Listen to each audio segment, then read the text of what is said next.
This is week 6 and 7, biochemical genetic testing and newborn screening. The learning objectives for this week are to be able to explain applications of Guthrie testing and mass spectrometry in newborn screening, to be familiar with molecular testing for metabolic diseases such as AMCAD, to understand the recommended uniform screening panel, RUSP, for newborn screening. The Guthrie test. The field of newborn screening began in 1961 with a simple screening test for PKU. Dr. Robert Guthrie, who lived 1916 to 1995, was asked if he might be able to develop a simple method to monitor the blood phenylalanine level. He developed a test in 3 days. It was a bacterial inhibition assay. Please go to this video from the Boston Children's Hospital, where you can hear a little history upon what made Dr. Robert Guthrie interested in going and testing for PKU. It is a very interesting video. Newborn screening is a public health initiative. The goal is to identify infants who are at high risk of developing certain inherited diseases that have treatments and services to improve the quality of life for the child. Ethical concerns are health insurance and unequal access to testing and anxiety. In 2007, the Newborn Screening Saves Lives Act was signed into law in the United States. The intention of this law was to unify and expand the newborn screening programs throughout the United States.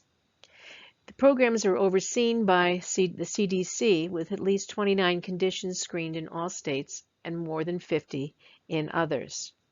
The RUSP, which stands for the Recommended Uniform Screening Panel, is a list of disorders that the Secretary of the Department of Health and Human Services recommends for states to screen as part of their state universal newborn screening programs.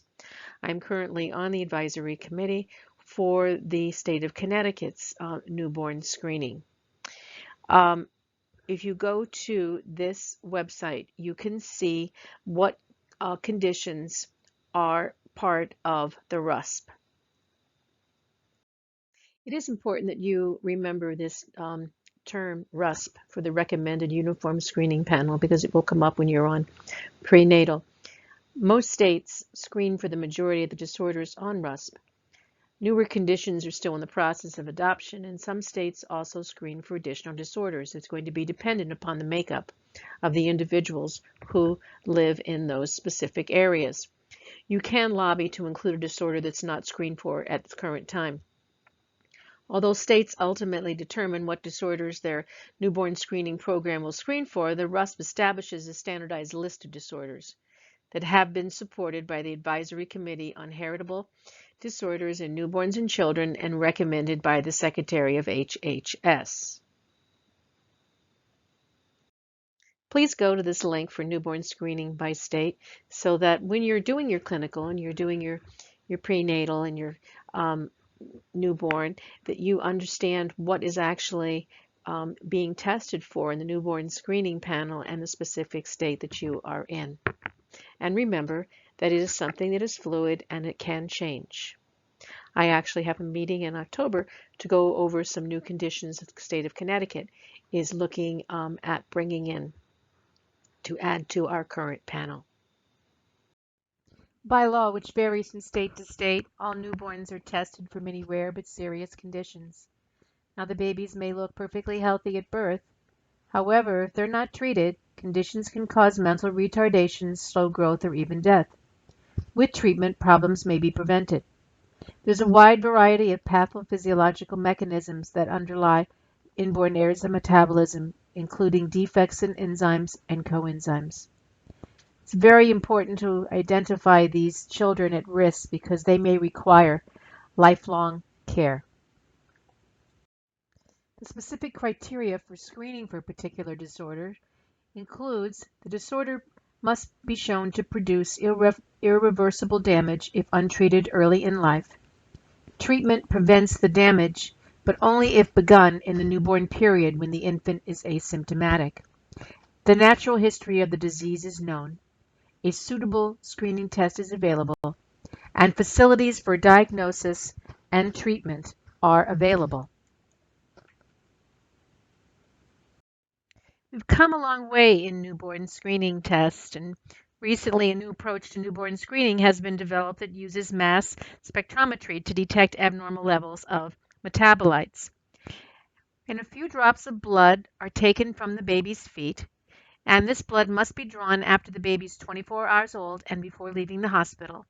The sample sent to the state newborn screening lab. Now, there may have to be a retest if the sample is drawn before 24 hours. There's a problem with the manner in which the sample was drawn, or the first test results were indicative of a medical condition. Now, the physician or newborn screening program is supposed to contact the parents if there is a problem. But as happens in real life, sometimes this is not the way that it happens, and there's a lot of anxiety that some parents have had in getting their test results.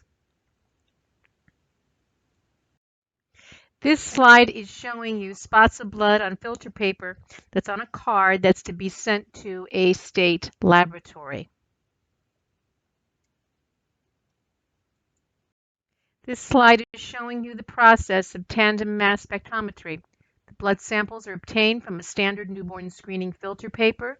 The blood is passed through 2 consecutive mass spectrometers, and the resulting spectrum is read to identify various metabolites in the blood. And this whole process is going to allow us to diagnose a much larger number of metabolic disorders, and this has replaced the bacterial inhibition assay. The principle is that the metabolites in the blood samples are broken into fragments, and then the fragments are analyzed by the mass spectrometry. And tandem mass spectrometry involves 2 consecutive rounds of analysis, and it can be used to identify and quantify dozens of metabolites in a single analysis. And efforts are now underway to standardize the approach to newborn screening using tandem mass spectrometry. Some of the disorders that can be detected do not fit standard criteria for newborn screening, perhaps because the natural history is not well defined or there's no known treatment.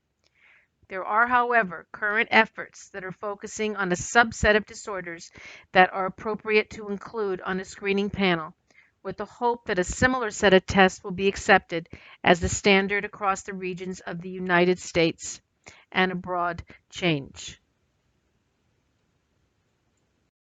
In the case of PKU, if you were to find that the child did have elevated phenylalanine levels, the child's physician is notified and the child is referred to a specialty clinic. Blood is drawn for quantification of the phenylalanine. A value greater than 20 milligrams per deciliter is indicative of classic PKU. Some newborns fall in the mid-PKU category, 7 to 20 milligrams per DL. Both forms are treated by reducing phenylalanine levels. Less than 7 milligrams per DL is non-PKU benign hyperphenylalanemia and requires no treatment. It's usually because there are missense mutations. Medium-chain acyl-CoA dehydrogenase deficiency, MCAD, is the most common of the fatty acid oxidation disorders and occurs with an estimated incidence of 1 in 10,000 births. Approximately 60 to 80% of symptomatic patients are homozygous for a single A to G point mutation at position 985 of the MCAD gene. Tandem mass spectrometry has allowed us to add MCAD and the other fatty acid oxidation disorders to the newborn screening programs. Detection of MCAD deficiency at birth can be life-saving because affected infants and children are at a very high risk for life-threatening hypoglycemia in early childhood during times of catabolic stress caused by some type of illness, such as a viral infection, and nearly 25% of children with undiagnosed MCAD deficiency will die with their first episode of hypoglycemia. So we see that it's present clinically during periods of fasting and or illness that results in the need to increase the metabolic rate and production of energy. Patients with long-chain fatty acid defects may present with cardiac and/or hepatic symptoms. Individuals with MCAD have a mild presentation, but at times of illness or metabolic need, they could actually go into a coma and die if they don't receive enough glucose.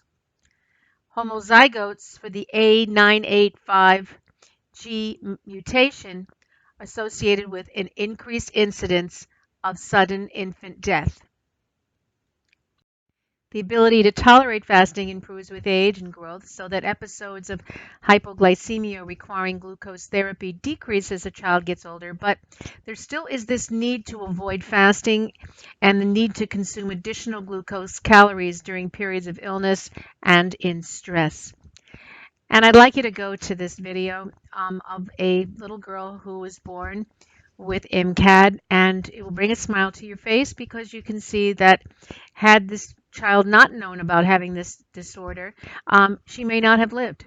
And I think it was just a nice way to end talking about MCAD.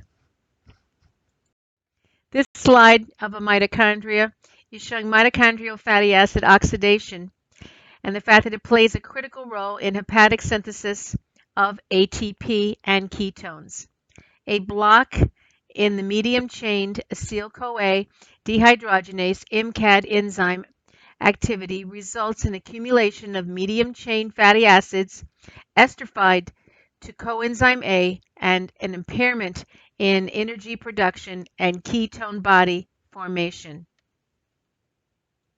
If you look at this slide, you can see the results from mass spectrometry, and we can see the very top, and the top is of a normal child. But then if we look at the bottom, this is a child that has MCAD, and they took a dried blood spot day 2 of life. And you can see from this that there is a peak at 347.2 is the internal standard. And then we can see that the peak of 344.2 is C8 acylcarnitine, and this is showing that the child has the MCAD.